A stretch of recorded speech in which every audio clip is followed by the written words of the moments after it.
আসসালামু আলাইকুম রহমতুল্লাহ। সুপ্রিয় দর্শক শ্রোতা, আপনারা যে যেখান থেকে শুনছেন প্রত্যেককে আন্তরিক শুভেচ্ছা এবং মোবারকবাদ। একটা আকর্ষণীয় কোর্স সম্পর্কে আজকে আপনাদেরকে আমি জানাবো।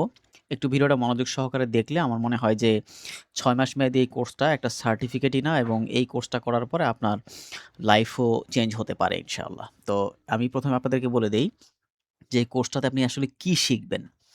তাহলে আপনার জন্য বুঝতে সুবিধা হবে যে আমার আসলে এই কোর্সের মানে কোন ধরনের একটা কোর্স এটা, এবং এটা থেকে আমি কি শিখবো সেটা আগে একটু দেখে নেই। এটা হচ্ছে certificate in livestock and poultry, যেটা সিএলপি সংক্ষেপে বলা হয়। এটার মূল কাজ হলো যে গবাদি পশু, হাঁস মুরগি পালন, আধুনিক খামার ব্যবস্থাপনা এবং প্রাথমিক চিকিৎসা বিষয়ে বৈজ্ঞানিক এবং ব্যবহারিক যে জ্ঞান আছে সেটা প্রদান করা হয়। এই কোর্সটা সম্পন্ন করে একজন ব্যক্তি আধুনিক উপায়ে পশু ও পাখি পালন, রোগ প্রতিরোধ এবং খাদ্য পুষ্টি নিশ্চিত করতে পারবে। সো এটা আপনারা খুব ইজিলি বুঝতে পারছেন যে আসলে এই কোর্সটার করণীয় কি, বা এই কোর্সটা করলে আমরা কি শিখতে পারবো। অনেকে আবার বলে থাকেন যে সিএলপি এই কোর্সটা করলে কি আমি ডক্টর হতে পারবো কিনা? মানে মা মানে এই পশু বা প্রাণী ডক্টর হতে পারবো কিনা? দেখুন, আসলে প্রাণী ডক্টর হওয়ার জন্য এবং ডক্টর হিসেবে ফিল্ডে কাজ করার জন্য বা আপনার ওই ধরনের কোয়ালিফিকেশন এ যাওয়ার জন্য আপনাকে কিন্তু একটা নির্দিষ্ট মেয়াদের কোর্স করতে হবে, এবং সেটা হতে হবে এমবিবিএস সমমানের ডিগ্রি, যেটা ৪ বছর মেয়াদী অনার্স হয়। আর সেটা করার আগে আপনাকে অবশ্যই এসএসসি এবং এইচএসসি করা থাকতে হবে সায়েন্স থেকে। আপনি একজন প্রফেশনাল ডক্টর হলে দেন হচ্ছে যে আপনি একজন প্রফেশনাল ডক্টর হিসেবে কাজ করতে পারবেন।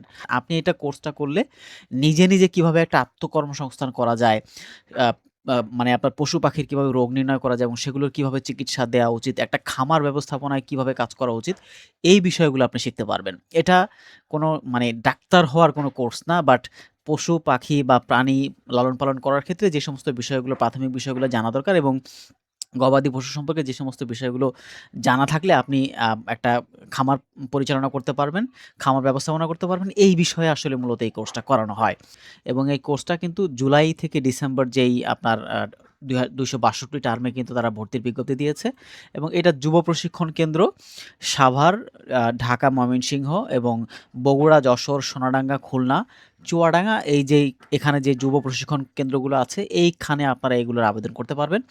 অনলাইনে আবেদন করতে হবে, এবং প্রাথমিক যে ভর্তি প্রক্রিয়া সম্পন্ন করার যে তারিখ সেটা ১৫/৫/২০২৬ থেকে ১৩/৭/২০২৬ তারিখ পর্যন্ত তারা এটা দিয়ে রেখেছে। আপনারা এই সময়ের মধ্যে অ্যাপ্লিকেশনটা করে ফেলবেন।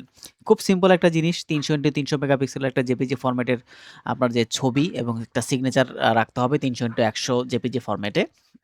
আর সমস্ত যেই আপনার তথ্যগুলো আছে এগুলো দেখে আপনারা ফিল আপ করবেন। যেটা এখানে আপনার এই যে এই লিঙ্কটা আমি দিয়ে রাখবো উন্মুক্ত বিশ্ববিদ্যালয়ের, এখানে এপ্লাই নাও বাটনে আসার পরে জাস্ট এখান থেকে আপনার রিজিওনাল এবং সাব রিজিওনাল সেন্টারটা সিলেক্ট করে নেক্সটে যাবেন।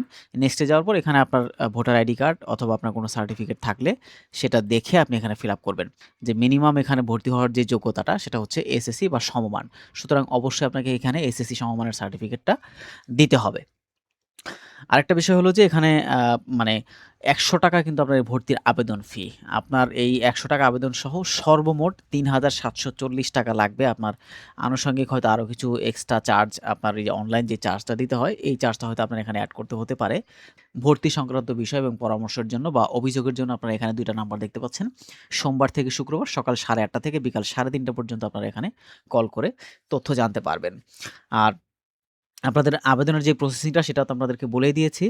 এরপরেও যদি আপনাদের এই বিষয়ে কোনো কিছু জানার প্রয়োজন পড়ে বা ভর্তি সংক্রান্ত কোনো বিষয়ে আপনাদের তথ্যের প্রয়োজন হয়, সেক্ষেত্রে আপনারা আমাকে এই ভিডিওর কমেন্টে জানাতে পারেন অথবা ডেসক্রিপশন বক্সে আমাদের হোয়াটসঅ্যাপে নক করতে পারেন। আমরা তথ্য দিয়ে আপনাদেরকে সহযোগিতা করার চেষ্টা করব। আর ফুললি যদি আপনারা কেউ একেবারে মানে টোটাল গাইডলাইনটা চান, বা আপনারা যদি চান যে আমাদের মাধ্যমে এই অ্যাপ্লিকেশনটা করে নিতে, তাহলে সেক্ষেত্রে কিছু অনলাইন চার্জেস আছে, বা আমরা যেহেতু আপনাদের এই ফর্মটা ফিল আপ করে দিব, কিছু চার্জের মাধ্যমে আপনারা ঘরে বসে আমাদের মাধ্যমে এই ফর্মটা ফিল আপ করিয়ে আপনাদের স্টাডি সেন্টারে জমা দিতে পারবেন। তো ভালো থাকুন সবাই, সুস্থ থাকুন। আসসালামু আলাইকুম।